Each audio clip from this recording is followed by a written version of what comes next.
All right. Good evening, everybody, and welcome.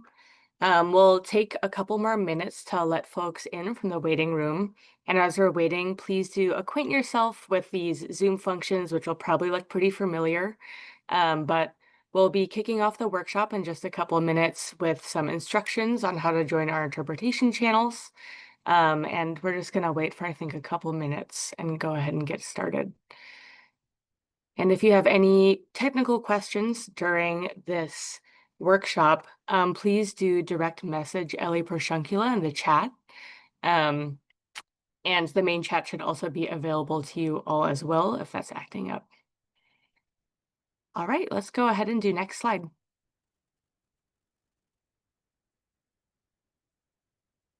Can I confirm that we're recording as well? Yes, I see it happening. All right, warm welcome to everybody joining us. Thank you so much. This is our third and final workshop for the Bay Area Regional Climate Action Plan, or BARCAP. We will be doing a deep dive into our climate action strategies, which are now open for public comment.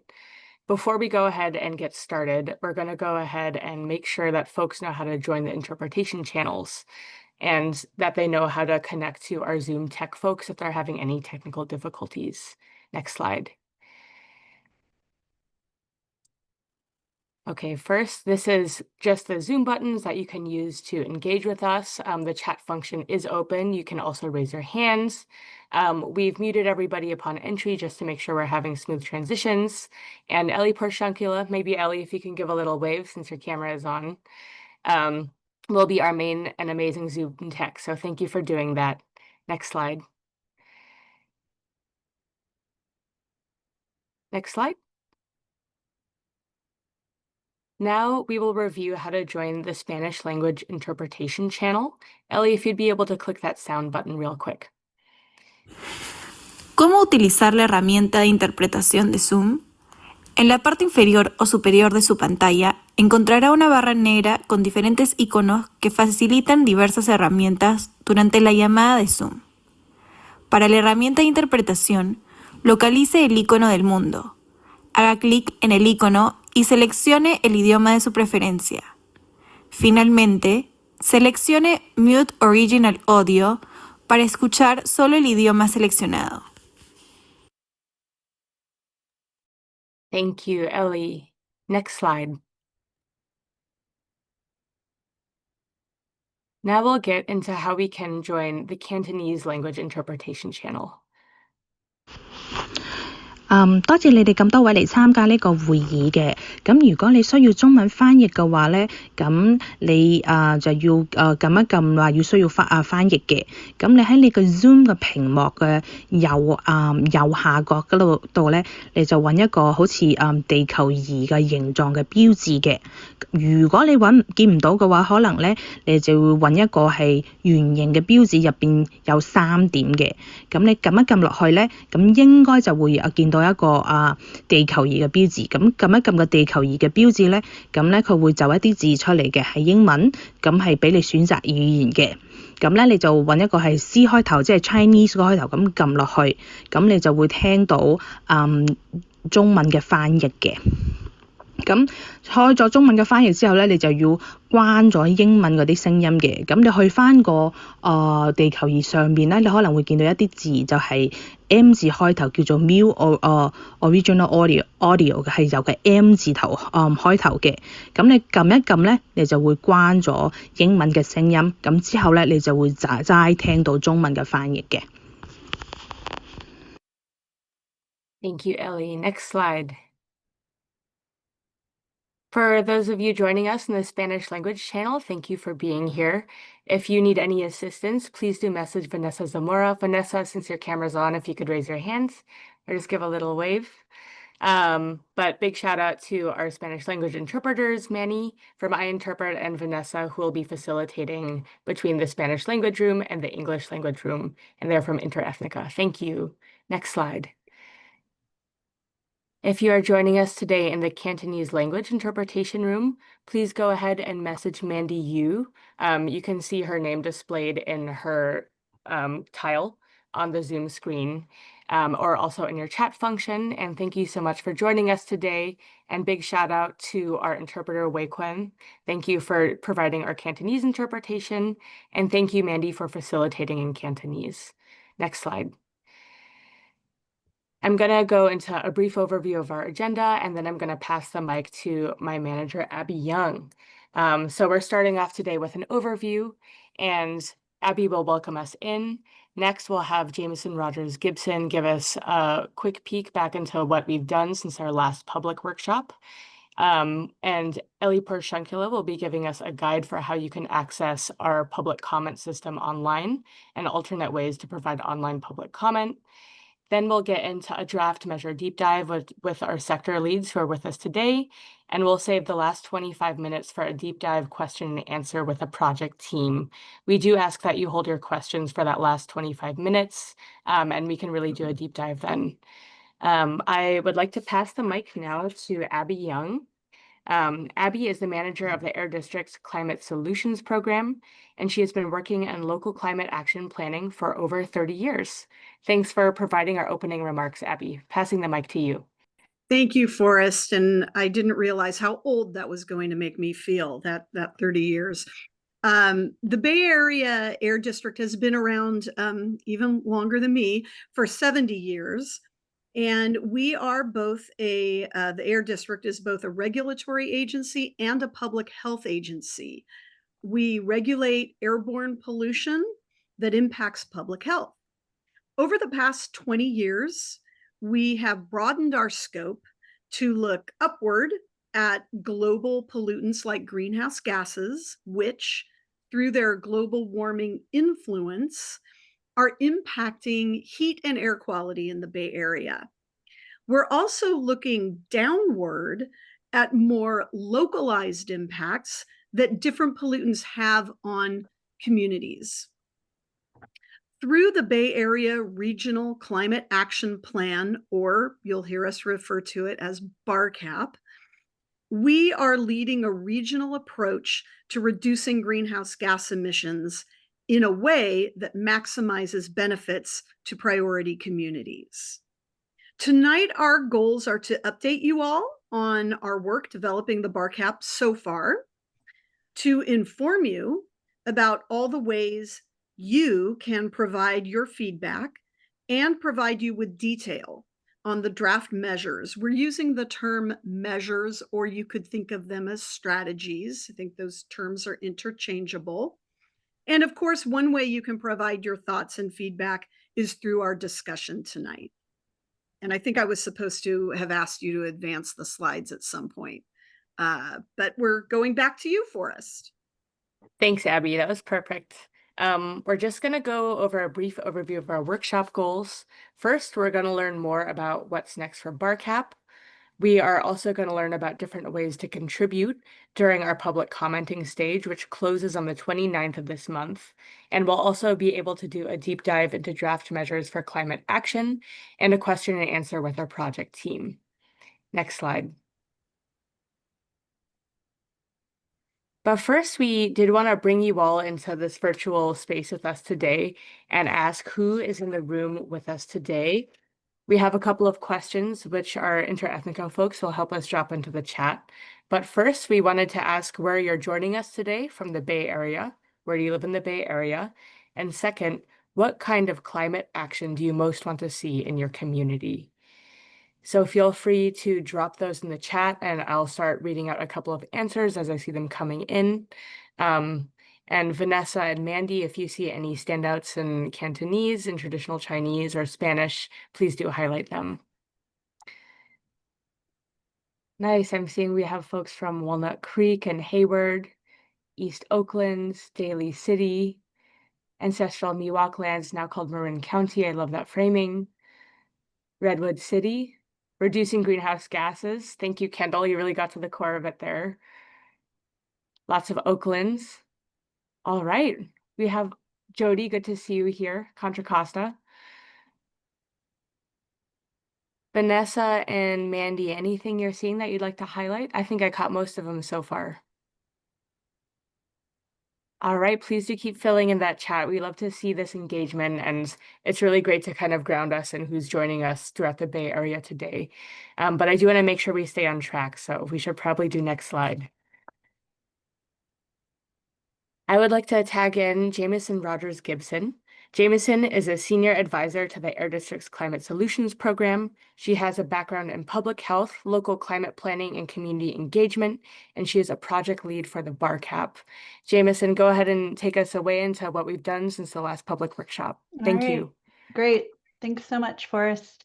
Want to just echo my colleagues' gratitude to all of you for joining us here this evening, and express appreciation for those of you who have provided comments already on the draft measures, whether via email or the public online commenting forum.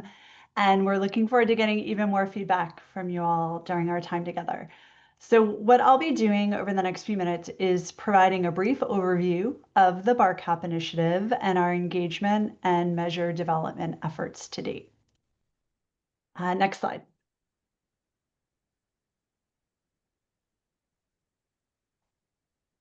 So a reminder that greenhouse gas emissions in the region come mainly from the burning of fossil fuels, and that's the burning of fossil fuels to power our cars, our homes, our workplaces, our economy, and also from waste. And the total combined greenhouse gas emissions in 2022 is 54 million metric tons of carbon dioxide equivalent for the 8-county BARCAP region. And so just a few quick observations about this.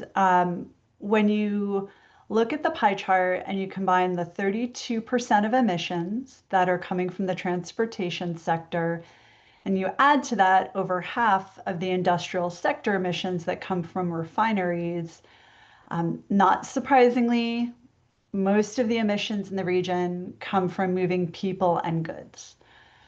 Another thing to note is that when you look at the buildings wedge, this is specifically natural gas use in buildings.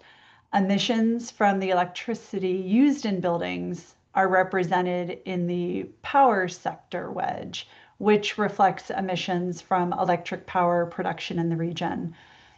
And the industrial sector is shown here to highlight its impact. But we don't have measures specifically on the industrial sector in the BARCAP. And that's because current state law prohibits local air districts from regulating carbon dioxide emissions from sources that are covered by the state's cap and trade law, which covers 85% of emissions from the industrial sector, including manufacturing and refineries. At the Air District, we'll be watching how the state's process to extend cap and trade affects our currently limited authority. And we'll also be looking for opportunities to maximize the greenhouse gas reduction co-benefits of all our rulemaking. The region's natural and working lands, which include agriculture and forests, wetlands, rangelands, and urban green spaces, these lands sequester almost 6 times as much carbon each year than the region produces. So it is also really important to protect and enhance these lands. Next slide.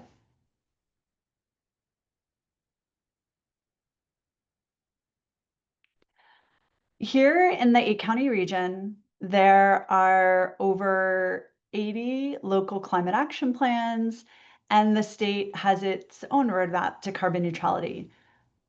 So the BARCAP is not seeking to duplicate work that's already being done, but rather it's focusing on the specific value add of regional action in each sector. So this means its focus is on regional action and collaboration to advance local action and help us Ya comenzó a hablar del tema, more, pero para opinar, ¿quién va a opinar? and help us more effectively reach the state's carbon neutrality goal.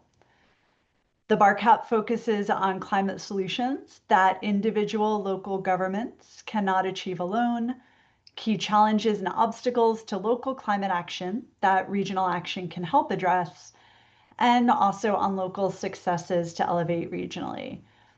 So this means that the approach for the bar cap is less kitchen sink and more targeted. And this may mean that there may be measures that you'd expect to see in a climate action plan that are not in the bar cap. And that's because we are really trying to minimize unnecessary duplication. And while the Air District is coordinating development of the bar cap, we are not the only implementer.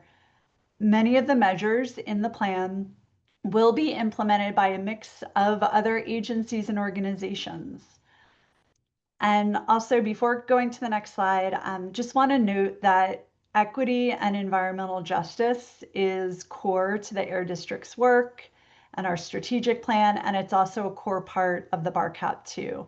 So it's very important that the plan results in real and tangible benefits to vulnerable and overburdened communities, which we refer to in the bar cap as frontline communities. Next slide. So this is what we're working towards as the bar cap is implemented. Next slide.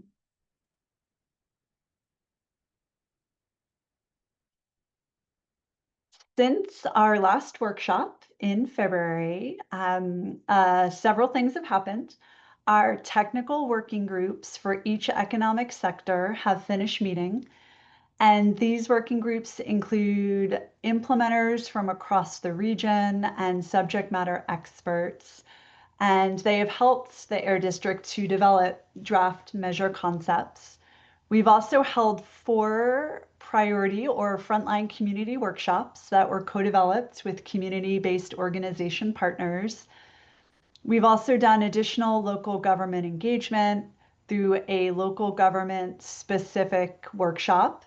And since last summer, we have attended a total of 9 local government meetings.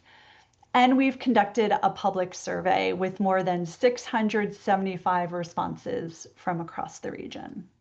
Next slide.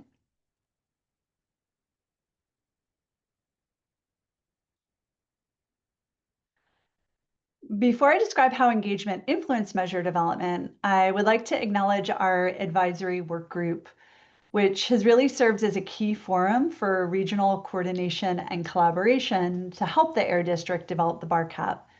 As you'll see on the slide, it's composed of representatives from each county in the region and the city of Oakland, regional agencies, and several community serving and community-based organizations that have helped us identify key gaps and challenges and opportunities that the plan could address without duplicating existing efforts, and have also helped to connect this work to the communities and local governments in their counties, which has been incredibly helpful given the large geographic scope of the planning area.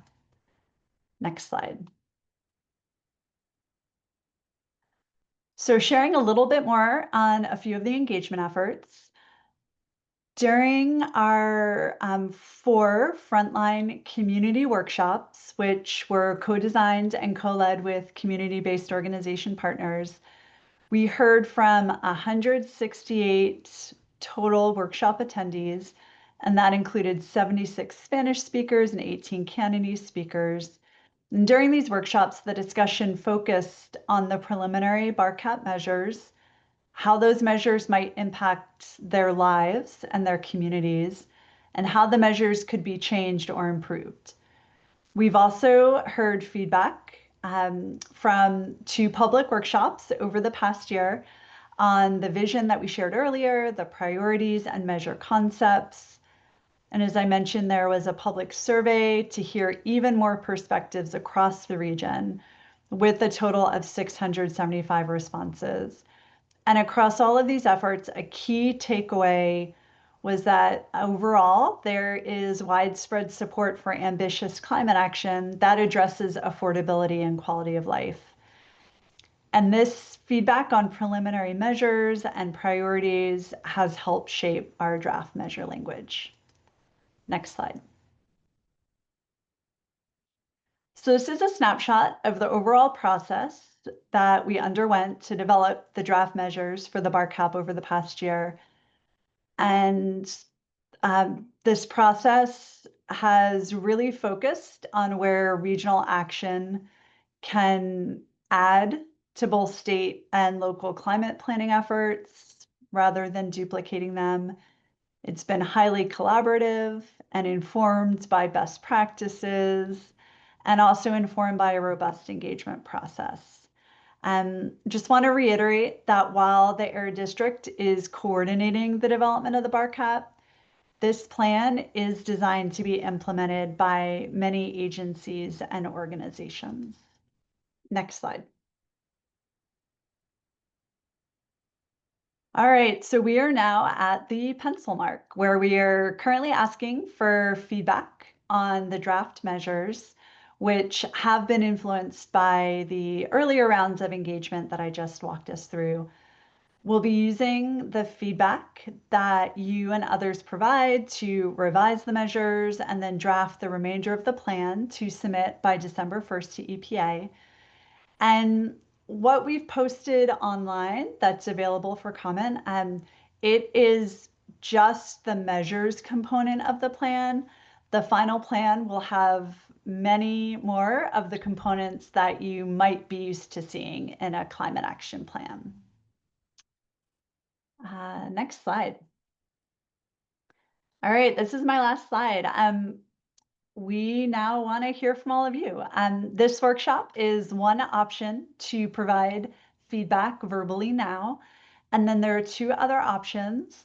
And one is our online commenting platform.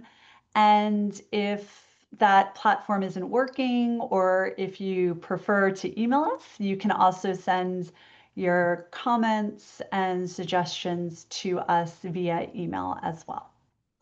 And with that, I'll turn it back to Forrest. Thank you, Jameson. I am seeing an extremely lively exchange happening in the chat and a bunch of really passionate advocates. Thank you so much for being here. We want to make sure we get the full picture before we do a deep dive. So I would ask that you all keep typing in the chat and keep processing those comments and saving them for the question and answer with our sector leads.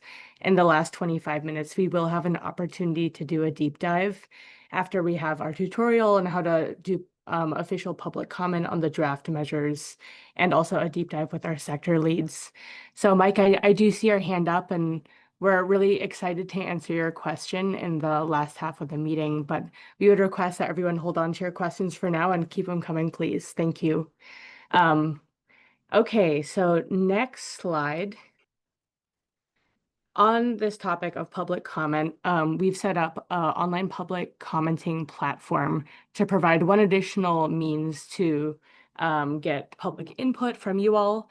And I did want to emphasize that the workshop today is also an opportunity to provide comment to us verbally based on what we're going to be sharing out at the workshop. And this is one additional option. And I do want to pass the mic to Ellie, who is also doubling as our Zoom tech today, so thank you. And she'll be walking us through how to use this online public commenting platform if you want to do a deep dive that way. Passing the mic to you, Ellie. Hi, everyone. I'm Ellie Pashunkula. I'm an assistant staff specialist with the Air District, and I will be going over how to use our commenting and viewing platform. So I'm going to stop sharing for a second so I can take you there. And then reshare our commenting platform. So if it will, full screen. Here we go. So in the chat, there should be links being dropped, hopefully, so you can follow along with me as I share screen. And then if you ever feel confused with what I'm saying, or if I perhaps am going too fast, there are instructions on this platform and in each language version. The different language versions, if you scroll down, we have English, Spanish, and Chinese. I will quickly take you to the Spanish and Chinese versions to show you. So here are the instructions, and then if you scroll down, we have the translated draft document and measures in Espanol. And then I will take you also to the Chinese version. Again, with the instructions, and if you scroll down with the translated measures and instructions. I will be showing you guys more of the instructions in the English version, but just know that the same applies for the Spanish and Chinese versions for those who would like to comment in those languages. So once you're here, if you would read the instructions, they'll tell you more, but I will also verbally let you know how to get around this document. You can go to the summary tab and it'll take you to a way to jump around the document. If you can read this section first, telling you what the bar cap is and what the process we used to create this measure, these draft measures. And then you can jump around to different sectors, including buildings, natural and working lands, power, transportation, and waste and materials, if you have a specific sector that you want to comment on in particular. Once you start, you can then leave your comments on what you find interesting in the plan. So to do so, you will just take your cursor and you can click on what you would like to comment on. Say if I want to comment on this first sentence here in the building sector, I'll click and this side screen will pop up. You can provide your name, your email, and then the comment that you would like to leave, as well as the comment type. Names and emails are optional, but they are preferred if you are comfortable with sharing that with us. And all the comments are also public, so if you're comfortable with that being public as well. So I will do a test comment just to show you what that looks like. And then it'll pop up for public viewing and for our viewing. And then if you would like to then look at other people's comments, you can click on these yellow little icons, which show that other people have already been interacting with the draft measures. And there you can reply to comments, or you can thumbs up and agree or disagree with a comment. Another way to get around the document is to go in the search bar up here and search up a word that you are interested. So let's say you're interested in housing. You can look up that word and it'll take you to the first instance of that word from where you're starting. If you want to find other versions of this, other times that the plan says housing, you can click the search button again and it'll continue to take you through the document. Let's see. So for comments, we are looking for specifically what you like about the plan, what you think should be changed, and if you have any ideas on who could help us implement the measures that we list below. For example, here, if you think there's another implementing partner in a specific measure, then please let us know. And I believe that is all. But again, the instructions are here if you need a reminder on some of the things I just told you. And then there's 2 other language versions that in Chinese and in Spanish that you can view. I will take us back to the presentation to discuss another way to share with us really quickly. So I will stop sharing and then I will share screen again.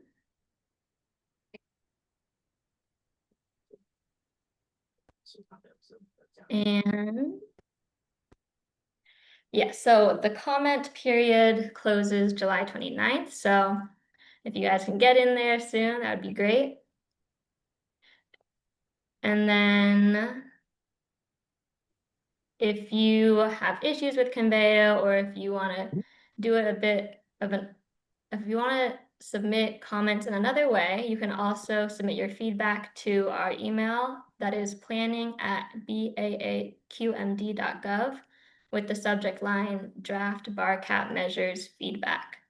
And you can reference the same draft document in that in that email.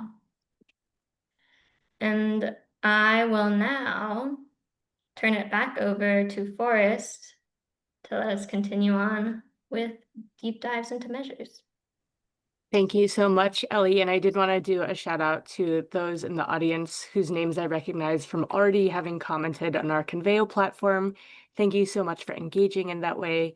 And we did want to remind folks that the recording of this webinar will be posted to our Bay Area Regional Climate Action Plan website. And so you can reference that as a tutorial along with the slide decks that we dropped in the chat. All right, thank you so much. I will be leading us into the draft measures deep dive with the rest of our BARCAP project team. Thanks for sticking with us so far. We know it's been a lot of content. Next slide. So if you all have seen this slide before, it's because you've attended our first or second public workshop, but I did really want to ground us in the fundamentals of what it means to take climate action. To our left, you can see we have a bunch of different sectors covered under the BARCAP: transportation, buildings, waste, and urban green space. Jameson covered these in her presentation. And these sectors produce climate pollution. For example, cars and trucks that use gas and diesel. When we talk about taking climate protection action or the climate measures and actions we're talking about concrete policy or programming steps we can take to reduce or eliminate these sources of climate pollution. For example, instead of using cars and trucks that use gas and diesel, we can walk, roll, or take public transit and transition to electric vehicles and support charging, for example.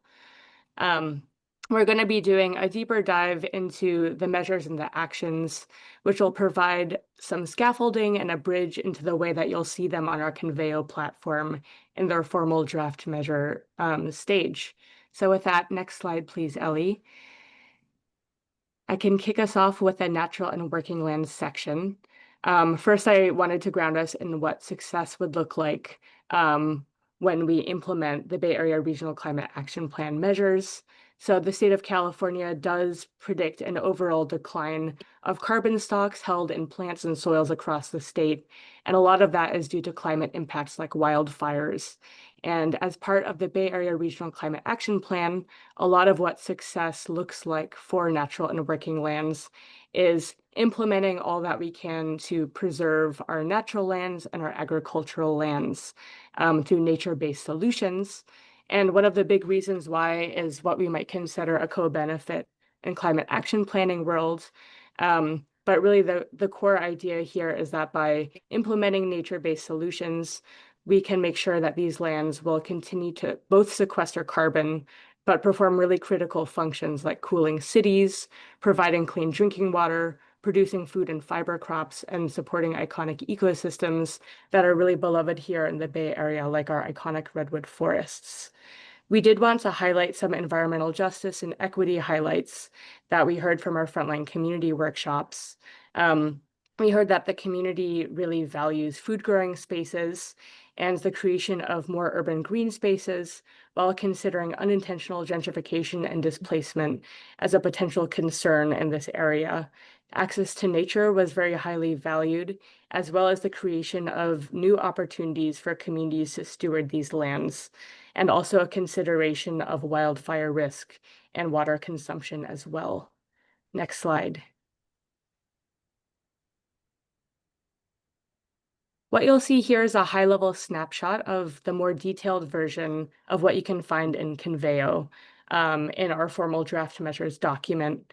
The natural and working land sector is organized into 4 key areas.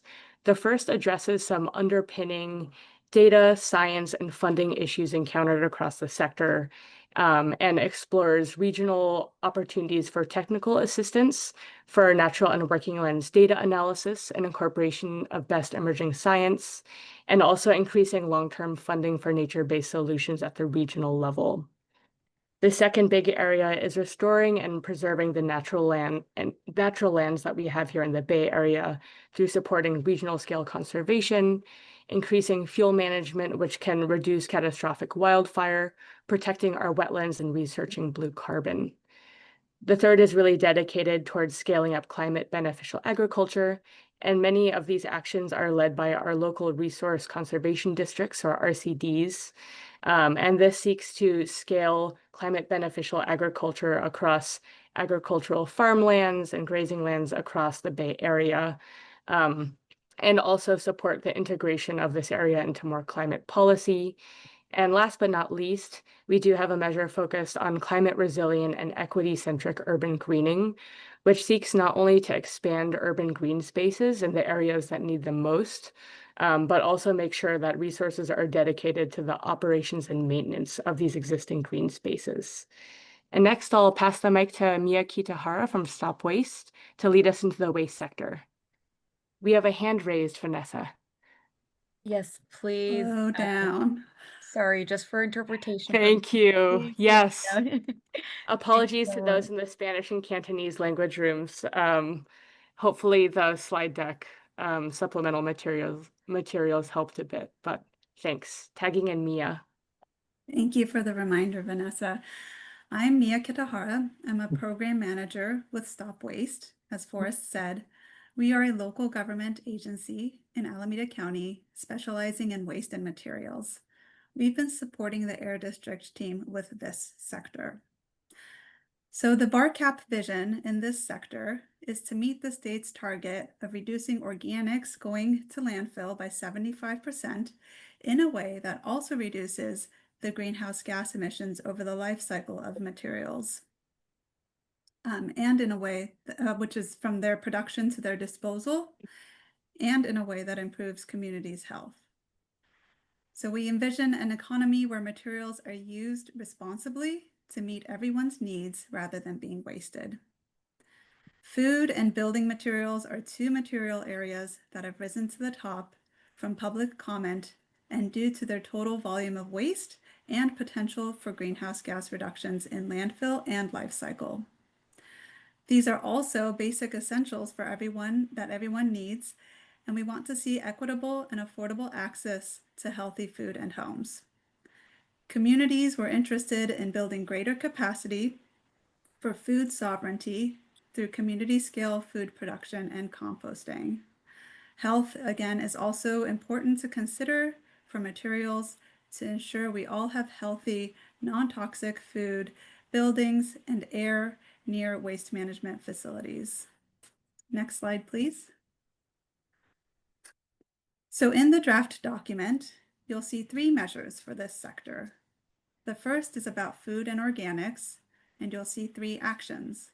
One on edible food recovery capacity, one on sorting organic discards to compost, and one on a bigger picture kind of look on the impact of the food system and more community scale food solutions.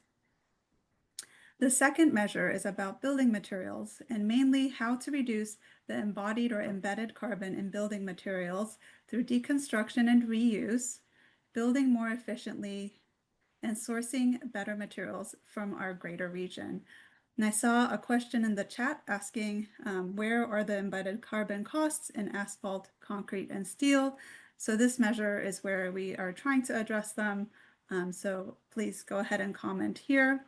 If the embedded emissions happen outside of the BARCAP region, they're not included in the geographic inventory, but we are going to attempt to quantify the impact or benefit of this measure beyond the region. So in this measure, we have actions related to codes, economic development, and looking at the potential of our existing buildings.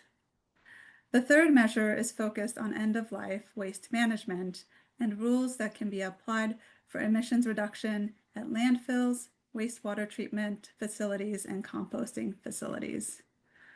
And with that, I will pass it to our next sector, transportation, with Monty DePalma from the Air District.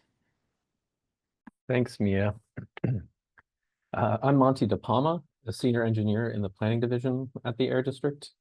For the transportation sector, success in 2045 would look like a well-connected, safe, and multimodal regional transportation system that prioritizes transit, biking, and walking, allowing us to more easily connect with where we live, work, and shop. Vehicles and equipment that are still needed to get us where we need to go or to move goods are zero emission, and the air is cleaner due to the significant reduction of fossil fuel use in the sector. I want to highlight what we heard through our engagement with frontline communities.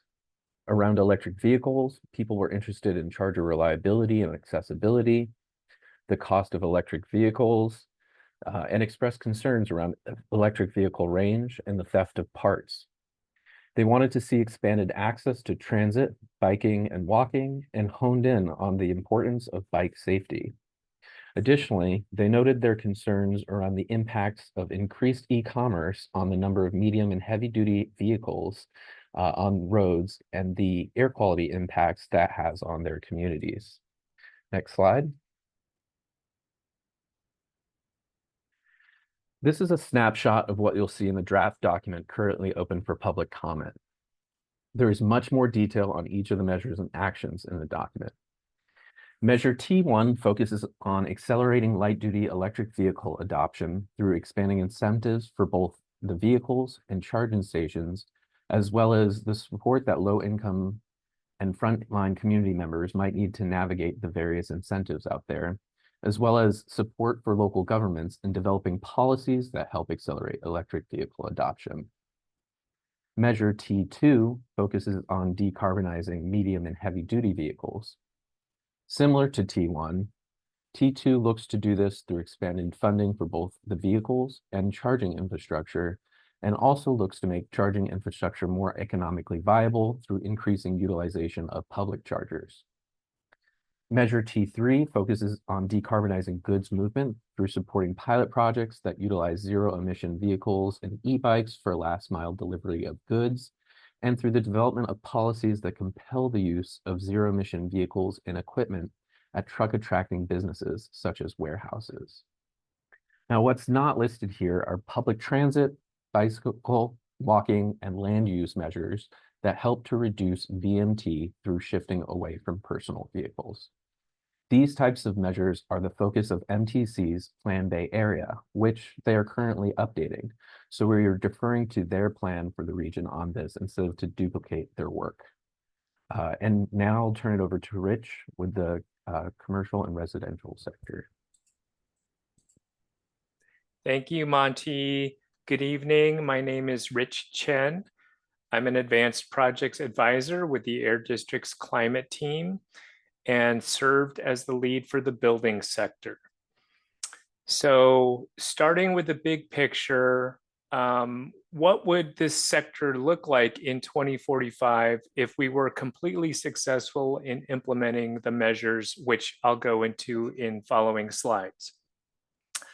It would look like healthy zero-emission homes for all through the equitable implementation of existing regulations, integrated programs to reduce emissions while improving housing conditions for those most in need, and a successful, well-trained, and diverse workforce. The existing regulations mentioned in that, I'll cover in more detail on the next slide with respect to Measure B1. I'll also mention that in our multiple engagement with frontline communities, these were some of the top issues and concerns that we heard about. We heard about cost considerations. We heard about the need to ensure there was enough skilled contractors to do this work, as well as multilingual contractors to serve our diverse communities. We heard about simplifying the permitting process and to remove that barrier from implementation. And we also heard an emphasis on a desire to combine health and safety retrofits with electrification upgrades. So in our work with our stakeholders to develop the measures and actions, we endeavored to prioritize and address these considerations. And now I'll go into those now. Next slide.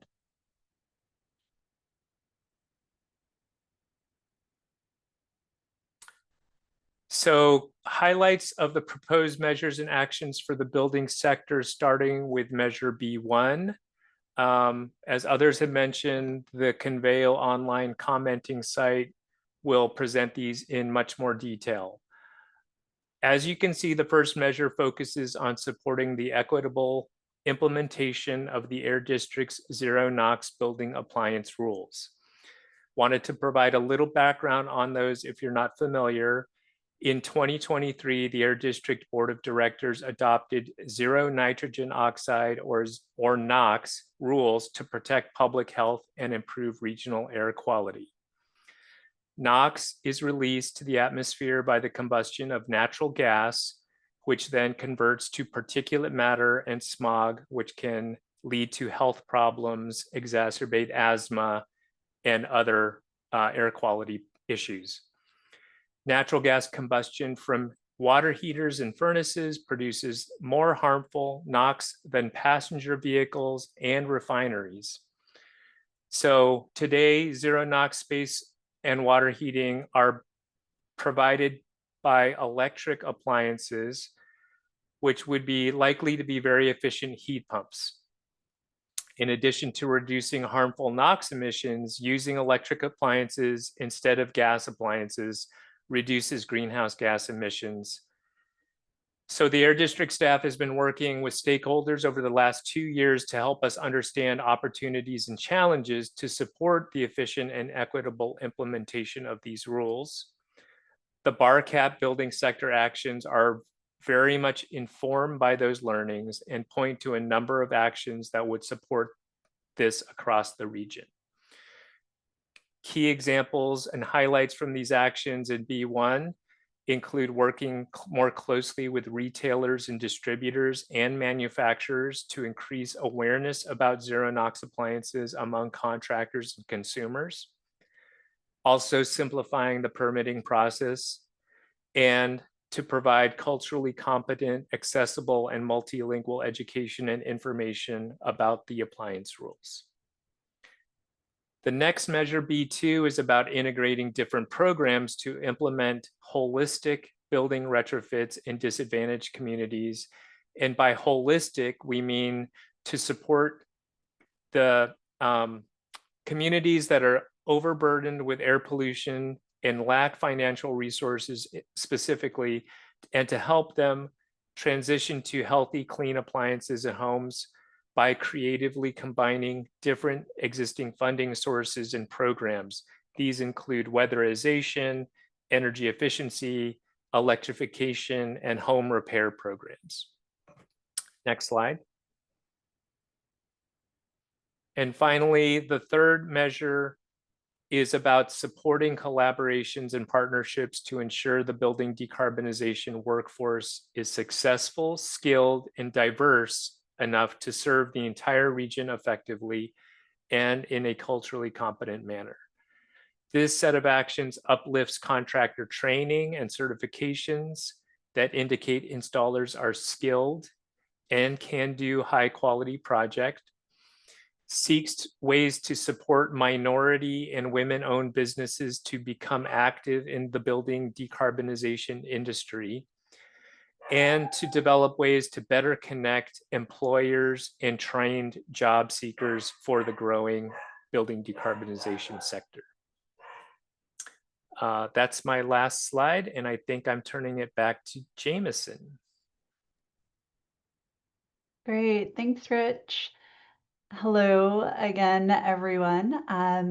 I am also serving as the lead for the power sector, so I'll be providing a brief overview of those measures. For the BARCAP, the vision for the power sector in 2045 is that electricity produced and consumed in the region is 100% clean and affordable for everyone, and that includes our frontline communities. And by clean, what we mean is that it is not emitting greenhouse gases or harmful air pollution. And the vision also includes a grid that's resilient and reliable and able to continuously meet growing electricity needs. The BARCAP measures and actions are key in making this vision a reality, and other critical actions at the state level are needed too. And that's especially regarding electricity rates and reliability of the broader grid. our engagement with frontline communities underscored the importance of addressing electricity rates and grid resilience. And they also shared the importance of education and outreach to help identify ways that they could lower both their electricity use and their electricity bills. Next slide. So this is a snapshot of the two measures that you'll see in the online commenting platform, which, like the other sectors, have a lot more detail in the platform. The first measure focuses on developing small to medium-sized clean energy and storage projects in the region, and those include behind the meter and distributed energy resources, all the way up to larger community solar or agrovoltaics projects, but this measure does not focus on utility scale projects. The actions for this measure are focused on increasing coordination and support for these projects and also addressing key obstacles. The second measure focuses on increasing the grid's resilience, capacity, and flexibility so that it can integrate even more clean power. And the actions for this second measure focus on expanding consumer programs that are related to resilient backup power and load flexibility. And load flexibility refers to the ability to shift electricity use away from the high demand periods when the grid could be under stress and there might not be enough renewable energy available to meet the total need. And these actions also include upgrading the grid so that it can support more clean energy and storage and be more reliable. And an important consideration across all these actions is affordability. And what you don't see here is that these measures don't require the region's power plants and cogeneration to reduce greenhouse gas emissions. And this is because California's cap and trade regulation prohibits the air district from mandating carbon dioxide reductions from particular sources that are covered by the regulation. And cap and trade covers almost all emissions from power plants and cogeneration in the region. However, state law does require that electricity sold in the state, including from these power plants, be 100% clean by 2045, and electricity providers in the region have even more ambitious clean energy goals as well. With that, I will turn it back to Forrest. Thank you so much to our amazing project leads. We really appreciate you all going into a deep dive for the measures and actions in your section. Here we're really getting into the meat and potatoes of our workshop, which is the opportunity for a question and answer from our project team who you just heard from now. We did want to remind folks of a couple of points. First, we wanted to remind folks to step up and step back. There's 100 folks in this call right now, and we're really lucky to have you all with us. And we want to make sure that everyone gets a chance at the mic and is able to have their voice heard. Second, we did want to remind people that the Conveo option that Ellie shared out is available. We'll be dropping those links in the chat if you would prefer to give us your feedback in writing or via email. Okay, with that, I wanted to walk us through how we're going to be addressing Q&A. You all should be familiar with the raised hand function that we shared at the front of the workshop. And so if you'd be able to raise your hands or drop your question in the chat, we have quite a stack going. And I think in the spirit of stepping up and stepping back, I did want to invite our Spanish language and Cantonese language rooms to go first. Vanessa and Mandy, you all have been a bridge into those language speaker rooms, and I wanted to open the floor for public comment and questions for us there. And yeah, final reminder is that public comment during this workshop can also serve as a way to influence the measures and actions that we shared out. If you want us to go back into the screen deck, we can go ahead and do that if you would like to reference the slide. Vanessa, why don't I start with you? Would you be able to open the floor up to the Spanish language group and see if there are any questions for the project team? Thank you. Yeah. Marina, veo que su mano está levantada. Sí. Ay. Sí, mi pregunta es esta, ¿verdad? Oí que se habló sobre la comida orgánica. Quisiera saber, ¿verdad? Más cómo va a funcionar este programa. Sí, ya que es algo bien importante hablar sobre la comida orgánica, ¿verdad? Porque estamos hablando de salud. Okay. Pues, She sí se had a puede que- interpretar. Ujú. Sí, yo lo voy a Okay. interpretar. She had a question about the organic food that was mentioned. She heard that there was a program that was brought up. How would that program function? Because you're talking about healthy foods for the community. Yeah. Not to get too long-winded, I think if you look in the W1 measure, there are a couple places that might be of interest. One is on food recovery, so making sure that food that's currently wasted gets to people. So that's kind of food access. And when we say organics, we're talking about all the organic materials, not just organic food. So maybe that's a clarification. But I think the third action under Measure W1 is talking about health impacts of our food, the food we consume, and organic can be part of that. Right now, it's pretty broad. It's talking about, just having access to healthy food, so vegetables and fruits and unprocessed foods, greater access for everyone, and what that means also from a greenhouse gas perspective for the production of the food. So it's more, let's explore that. And there are community-based ways of feeding people that's not relying on the big companies that give us unhealthy food. So how can we ground our own food resources in our communities? It's a big question, and we're just starting to explore it. Gracias. I would like to chime in also, but first I wanted to just get a thumbs up from Manny and Vanessa that there is a chance to interpret all of that if you need a minute. Okay, great. That was all interpreted. Thank you. And Manny, thank you for translating for me too. That was perfect. Marina, thank you so much for your question. I also wanted to elaborate on what Mia just said. Under the Natural and Working Lands section, under Natural and Working Lands 3, enhance carbon sequestration and reduce greenhouse gas emissions through management and restoration of agricultural and working lands. We use a term a lot called climate beneficial agriculture.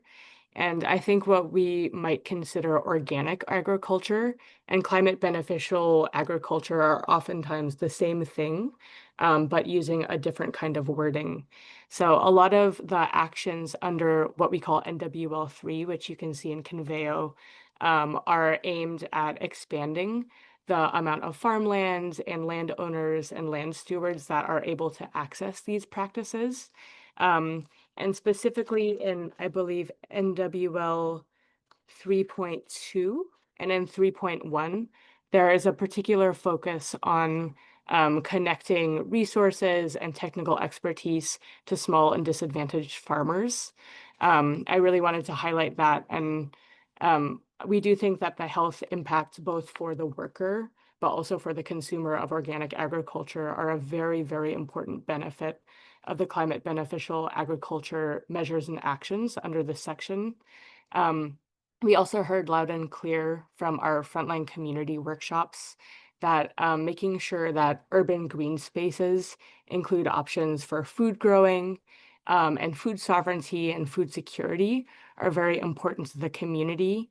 And a lot of that is included under Natural and Working Lands Measure 4, actions 4.1 and 4.2, where we talk about how we can design in community voices and make sure that stewardship and operations and maintenance are really championed by the community, and that their values can be represented in new green spaces, which could include community gardens. So I did want to build on Mia's point there for another connected area. Vanessa, is there any other hands raised that you see or Spanish language questions that bubbled up in the chat that you'd like to highlight? No additional questions and no hands raised. There were some comments that were brought up in the chat throughout the presentation that we've translated directly in the chat for you all to see. I can raise a few of them if you'd like, or we can move on to other questions. Why don't we go ahead and raise one, and then we'll switch to our Cantonese language room. Sure thing. We had Saulo mentioning, yes, we should install more public charging stations for electric cars. And the other one was also around electric cars and needing more money to be able to afford the electric vehicles. Thank you. Monty, as our transportation person, would you like to expand on that? I know you've been Sure. responding in the chat as well. Yeah, sorry, can you repeat the question? I was reading a chat comment. Sorry. I should. No questions, just we're lifting up the need for more charging stations. And then the other one was we need car owners to be given more than just $12 to trade their cars, because we won't be able to trade in our cars since they're so expensive. Thank you for that. Thank you, Vanessa, and thank you so much for those of you in the Spanish language room with us tonight. We're very lucky to have you. Okay, I did want to open up the floor as well for a second to our Cantonese language speakers. Mandy, do you have any questions that you would like to highlight that you've seen bubble up in the chat? And would you like to take the opportunity to raise this Q&A function to the group? I did not see any, but I would love to connect with them, see if they have any questions. Great, thank you so much. Go ahead and raise your hands, and we can make sure that we address those questions. So when I see your hand raised, Mandy, I'll get to those. Thank you for being the bridge to the Cantonese language group. We appreciate you. Okay, Mike, the floor is yours. Feel free to unmute and raise your question. Okay, thank you. Chris, my main question is, why is the obsession with the 2045 climate stabilization requirement when there is just as an important requirement for 2030? I mean, they're both climate stabilization requirements, and they're both from the climate scientists, the same ones that are active in the UN, and that's why the IPCC is strictly trying to get countries to commit to larger reductions by 2030, not by 2045. If we fail for 2030, then we actually could fail this whole test that we're being put through. And I also question why someone in government, and you could do this, you could do a presentation using the NOAA plots and explain the urgency of our situation. Let's see what 420 parts per million really looks like and how we got there. We got there instantaneously, essentially. This slope is incredibly steep, and it's incredibly dangerous because you can see that the temperature anomaly that goes with 420 parts per million is about 15 degrees. Well, 5 wrecks our planet in terms of our ability to live, produce food. We might have microbiology, we may not sterilize the planet, but we will go through a mass starvation and so on and so forth. And we are headed that way, according to the Secretary General of the UN. And anybody that looks at those plots, it looks absolutely hopeless. The interesting thing is it's not hopeless, because the temperature anomaly moves slow enough that if we get this reduction by 2030, and then we can't stop there, we have to go to the net zero by 2045. We have to do both things.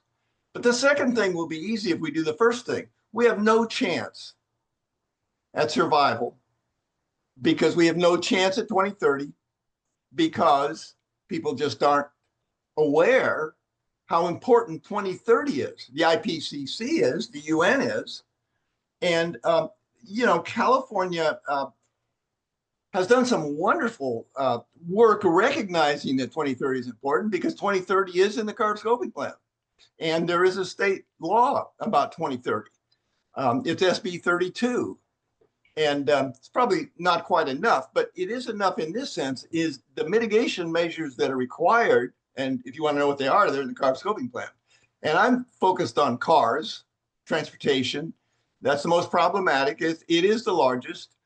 And the information is there in the CARB scoping plan. It says we must reduce driving 25% relative to the per capita VMT of 2018. Now that's large. We're very car centric. That also seems impossible. But it's not, because CARB was serious finally. And this is an amazing thing about the state of California. Just amazing. Under Joe Biden, I read their plans. They weren't serious because they never said reduce driving. And the reason you have to is 2030, there's going to be lots of internal combustion engine cars in 2030. So we really have to reduce driving. And how much? Well, it depends on your assumptions, but I think CARB made a pretty reasonable assumption that 25% is about right. I compute 32%. Mike, but can we, I'm getting messages in the chat that other folks want to make sure there's time to chat as well.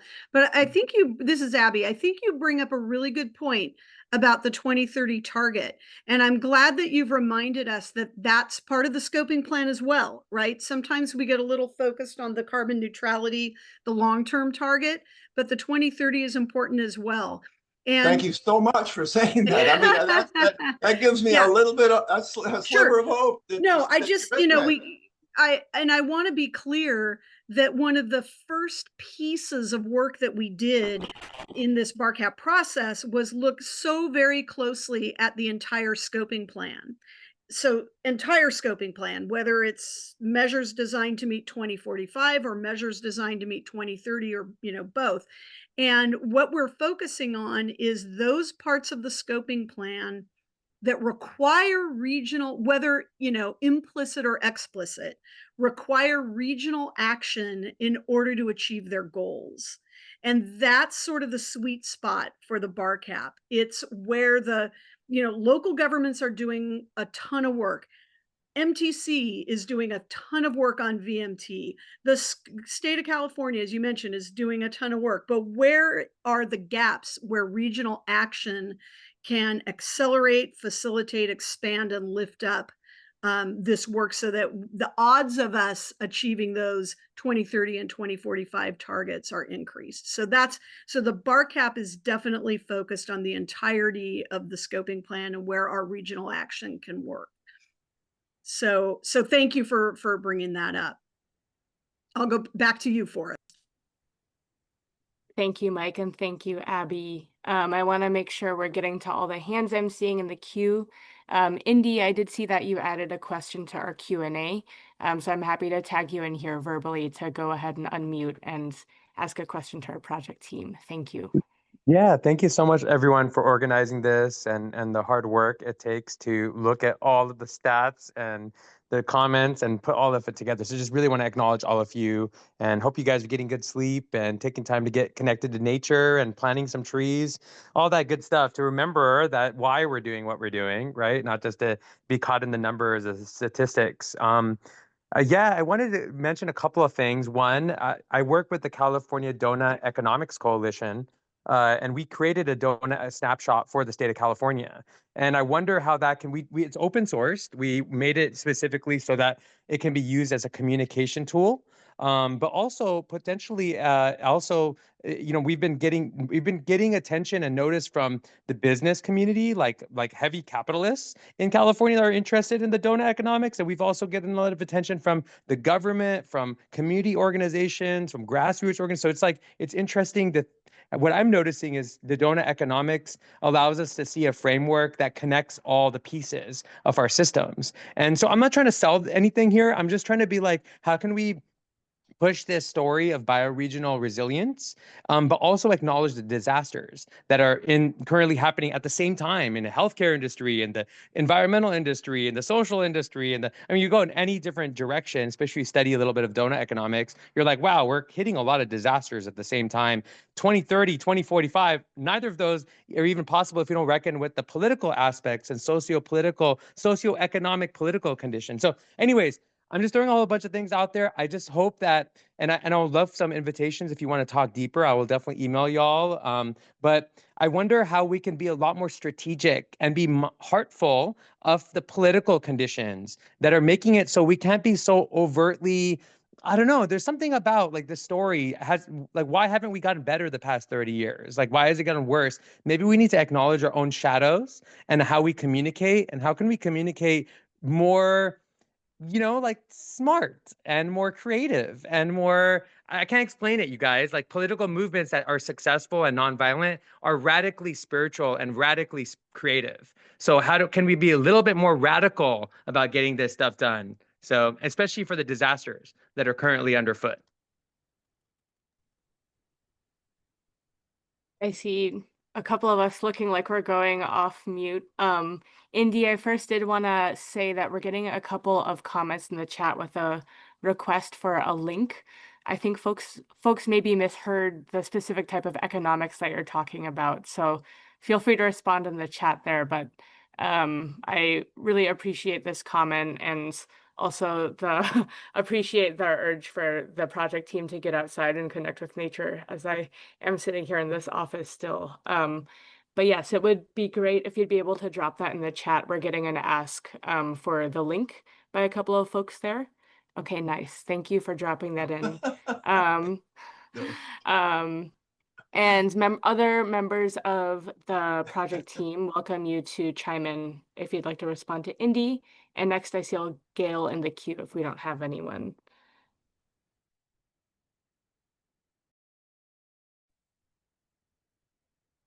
Shall I go ahead, Forrest? So thank you again so much for everything. I guess one thing, and I am putting the comments in the public chat and public comment, the proper forum. But I also wanted to just say, I would really like to see concerted effort for us to incorporate all of this knowledge and all of these actions in public school curricula across the entire Bay Area. Because in my experience with school children, they get this. They get this way more than a lot of older people do.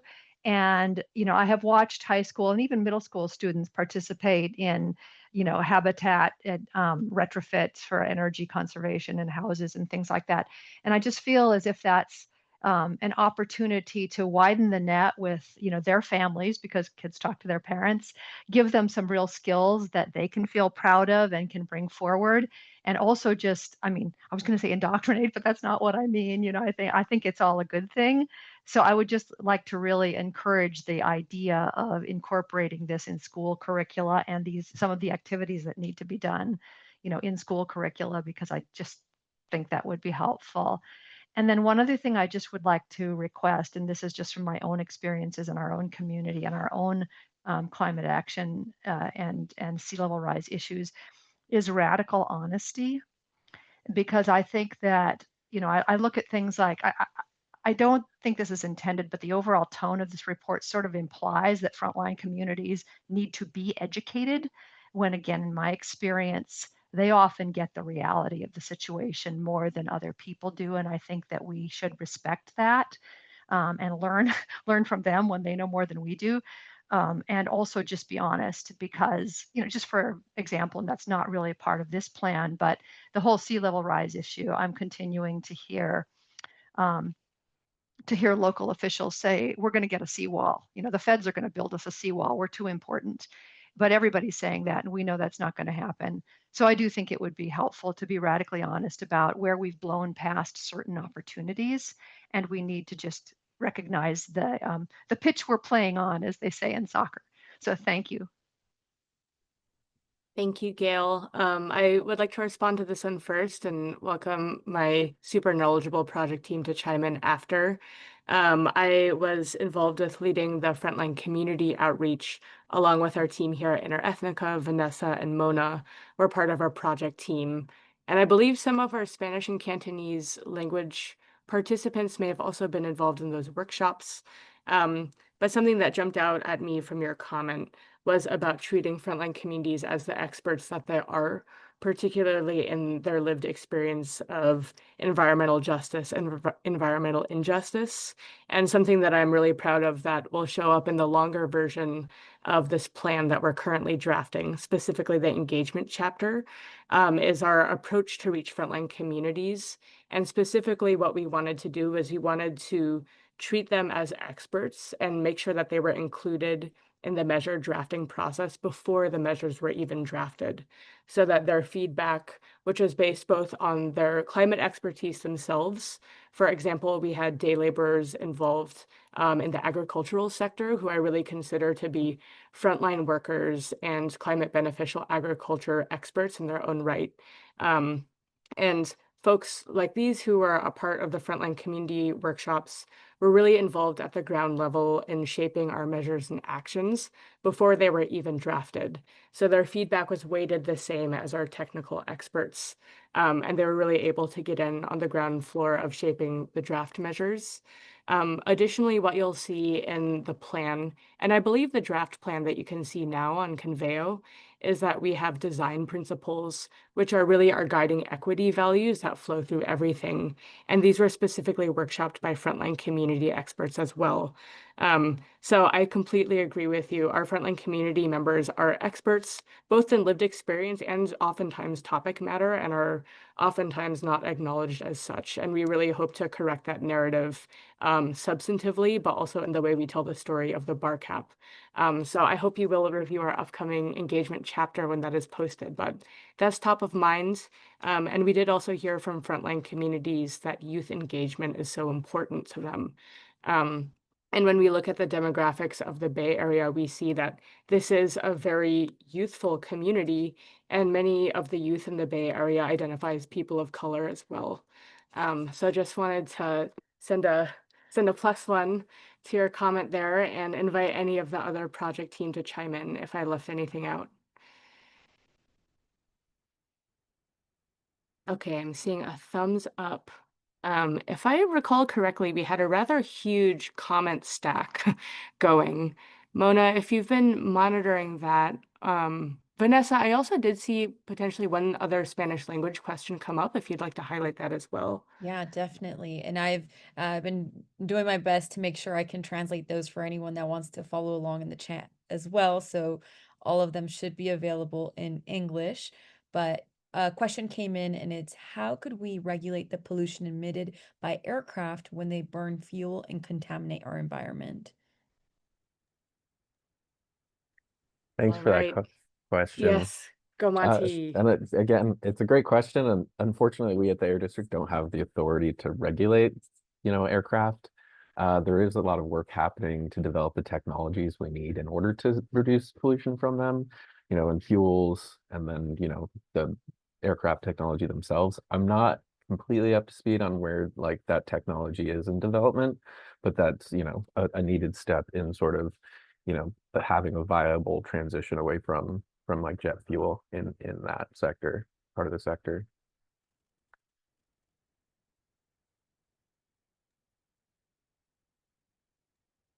Thank you, Monty. Mona, do you see any questions in the main chat that bubble up or stand out to you that we should highlight?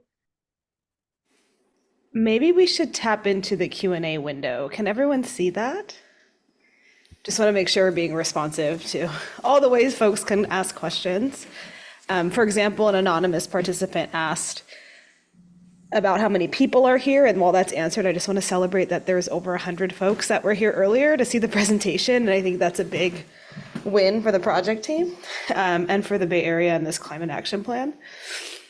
Kay Goforth asks, does the bar cap require EPA approval prior to implementation? Yeah, I see a lot of the questions in the Q&A are related to EPA, and some of them are about the current political climate. Abby, you did a really good job at answering those questions succinctly in the chat, but maybe we can answer them as one batch here. Okay, I wasn't sure if everybody could see that. So there's the question about what was the question? Oh, first of all, does the EPA need to approve this plan? No. So this can really be our plan for the Bay Area, and we can shape it the way we want to, which is great. And there was another question about if we saw that the United States pulling out of the Paris Agreement had impacted climate work at the state level. Other people on the call may know this better than we. From our viewpoint at the Air District, it does not look like it has. I mean, it feels like Governor Newsom and CARB, as well as the Air District, are really just forging, straight ahead, as we always have been, aggressively on climate, and the United States pulling out of the Paris Agreement has not had an impact on that. I don't know that we've gotten this question yet, but I think it is worth just saying that the funding for this plan goes to the development of the plan, and so far so good. We're still able to access that funding, and we're confident that we'll be able to finish this plan. Funding for implementation is, of course, that's the big issue. This is a tough, challenging time to be looking for climate funding, but we are having many, many conversations about this with our many, many partners in the plan. And we can't really get into a lot of detail, but creative funding, financing, leveraging funding, leveraging programs, these are all conversations that we're having. I'm not sure if there's any other general kind of political climate EPA type questions, but happy to take more if there are. I think that caught most of it and went above and beyond. Thank you, Abby. I'm going into the chat and I'm seeing a couple of big themes here. One of them is about heat pump hot water heaters, and the other is about low carbon building materials. If any of the folks involved in those threads have a deep dive question, you're welcome to bring that forward. We have a couple of minutes left, and it'd be great to make sure we're hearing from more of the 84 folks in this call.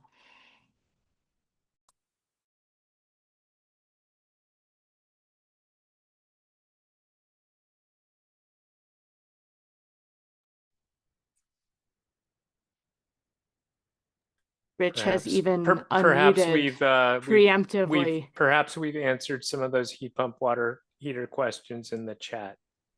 It appears robust that conversation answer, happening there. Yes, it appears that your answers have done the trick. I did see a long thread about low carbon building materials too, but apparently Mia tackled those as well. Forrest, it might be helpful to walk through some of those chat responses so that they can be interpreted for those in the Spanish channel. Yes, 1 second. Let me go ahead and bring those up.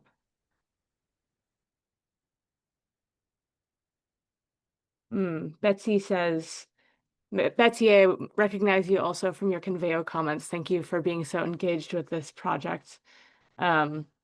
But Betsy says, making it easier to find efficient appliances and fixtures could go a long way. I'm in the process of some home renovations, and even things that should be straightforward, like porch lights, come with a baffling array of options, and sellers' websites don't help much. I believe this is in regards to our building sector. Steve brings up that only 7% replacement of water heaters are now done with a permit. And how will enforcement occur for these types of mandatory fuel switching measures for appliance replacement? Rich, you're welcome to chime in there, or I can read your very comprehensive answer. Well, on the second one, we know that getting permits for things like water heaters is very low today. And hopefully when our zero NOx appliance rules go into effect for water heaters starting January 2027, we imagine that that will still be the case. It is a point of sale regulation, which means that if you're purchasing as a contractor or a homeowner a new water heater after the implementation date, it is supposed to be zero NOx. So that is a point of sale regulation compliance mechanism. So in terms of people not getting permits, water heaters might be a bit easier to install than zero NOx furnaces. We know that people will want to be doing self-installs for a variety of reasons. So we do have an action about trying to support them with educational materials to make sure that if they decide to do that on their own, that they're understanding key issues and that they do it successfully, because we want people to ultimately get the benefits of these zero NOx appliances and the efficiencies and everything else that comes along with it. Thank you, Rich. Mhm. Quick time check here. It is 7:27, and we do have to close up the workshop. Unfortunately, the project team has been here for a bit, and you all have been so patient with a bit of a fire hose for information. I know you all probably have follow-up questions and comments, and we would really welcome you all to email them to us at planning@bachman.gov, and also the Conveo links. We really do want to emphasize that Conveo is the best way to capture your comments in detail in writing. Sector leads are spending a bunch of time every week to address them as they come through. And this is really the best way to make sure that we see them in the detail that you want us to see them, though this was an incredible option as well to make sure that we hear from all of you. Interethnica folks, could I ask for a final bump for those Conveo links to make sure that we have them all? Thank you very much. And before we do close out, we do have an additional ask for you. If you could do next slide, Ellie. Oh, we're at the beginning. Okay, yes. We do have an event feedback form if you would be able to fill this out. And we would also like to bump that we have a BarCap update, and you could be a part of our listserv.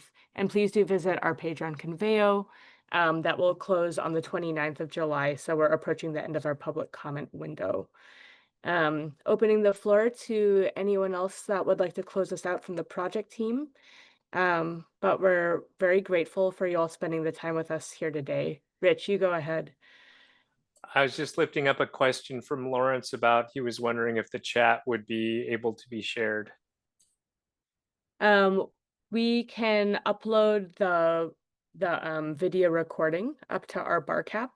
And I don't believe we've released the chat previously, but maybe we can do some FAQs, and we'll look into what we can do as the project team to make sure we share that out. Sounds like a good plan. Thanks. That's it. Thank you, everybody. We really appreciate you being here with us today, and for your energy and for giving us your thoughtful public comments and your attention for this last hour and a half. And again, please do go to Conveo. Thank you so much to our project team, and thanks so much for being here, everybody. Thanks, everybody. Have a great night. Thank you. Thank you so much, everyone, for spending time with us this evening. Good And night. thank you for our wonderful interpreters. Thank you, interpreters. Round of applause. And our amazing facilitator, Forrest. Great job. Thank you. All right, team. Good night. I'm leaving the meeting myself. All right. Have a good evening. Thank you, everybody. Goodbye. Meeting. Thank you, interpreters.